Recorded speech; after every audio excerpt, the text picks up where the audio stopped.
అలసిన వానికి ఊరడించు మాటలు. సహోదరుడు భక్త్ సింగ్ గారి పరిచర్య నుండి సేకరించిన అనుదిన ధ్యానములు. మార్చి 28. సహోదరులారా, ఒకడు ఏ తప్పిదములోనైనను చిక్కుకొనేలా ఆత్మ సంబంధులైన మీరును సాత్వికమైన మనసుతో అట్టి వారిని మంచి దారికి తీసుకొని రావాలను. గలతీ 6:1.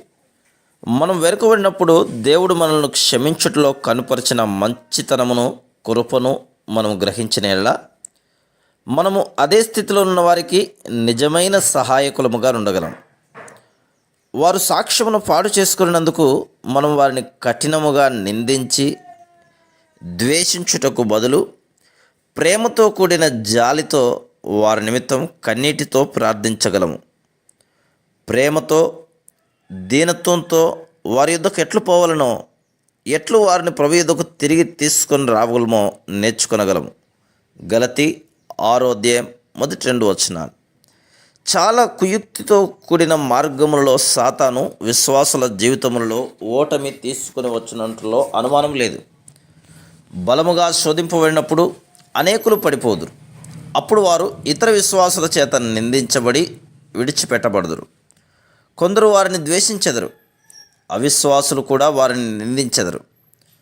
మనం వెనుకబడినప్పుడు మనం పశ్చాత్తాపడు వరకు దేవుడు ఎంత ఓపికతో మన కొరకు కనిపెట్టనో, మన మొదటి ప్రేమను మనం కోల్పోయినప్పుడు మన అవసరతను ఆయన ఎట్లు తీర్చనో, మనం ఆయన వద్దకు తిరిగి వచ్చుటకు మనకు ఎంత ఆశ్చర్యకరంగా సహాయపడినో, మనకెంతటి మృదువైన ఆహ్వానమునిచ్చినో మనం జ్ఞాపకం చేసుకుంటేనే తప్ప వెనుకబడిన వారికి సహాయం చేయలేం.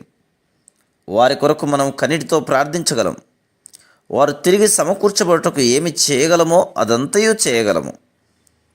అనేక పర్యాయములు మన స్వంత అనుభవంలో పడిపోయిన వారి కొరకు వారితో కలిసి మనము కన్నీటితో ప్రార్థించడం ద్వారా వారు తిరిగి మునుపటి స్థితికి వచ్చుట చూస్తుమి. దానికి బదులుగా మనం వారికి తీర్పు తీర్చి ఖండించిన యెడల వారి హృదయములు మరి ఎక్కువ కఠినముగానగును. వెనుకబడిన మన సహోదర సహోదరీల విషయంలో మనం ఎంత గొప్ప బాధ్యతను కలిగి ఉన్నామో జ్ఞాపకం చేసుకునవలెను. తన శిష్యుడైన పేతురు పడిపోటకు ముందు, పడిపోయిన తర్వాత ప్రభు పేతురును ఎట్లు సంధించనన్నది మనకు మాదిరిగా ఉంది. కోడి 2 సార్లు కొయ్యకముందు పేతురు తనను గురించి 3 పర్యాయములు బొంకునని ప్రభువునకు తెలియను. అందుచేతనే ప్రభు అతనిని ప్రేమతో హెచ్చరించెను. సీమోను, సీమోను, ఇదిగో సాతాను మిమ్మను పట్టి గోధుమల వలె జల్లించుటకు మిమ్మను కోరుకొనెను. కానీ నీ నమ్మిక తప్పిపోకుండానట్లు నేను నీ కొరకు వేడుకుంటుని. నీ మనసు తిరిగిన తర్వాత నీ సహోదరులను స్థిరపరచుము. లూకా సువార్త 22:31-32. యేసుక్రీస్తు ప్రభు యొక్క ప్రార్థనను బట్టి పేతురు సమకూర్చబడెను. పేతురు తనను నిరాకరించినప్పటికీ ప్రభు పేతురుతో బలహీనులైన తన సహోదరులు కూడా పడిపోదురేమోనని వారి కొరకు పేతురును ప్రార్థించమని చెప్పుటలో ప్రభు పేతురును ఎంతగా నమ్ముచున్నాడో మనం చూడగలం. ప్రభువు ఈ విషయమునే పేతురుకు ఆయన ఇచ్చిన చివరి వర్తమానంలో మరలా చెప్పటను మనం చూడగలం.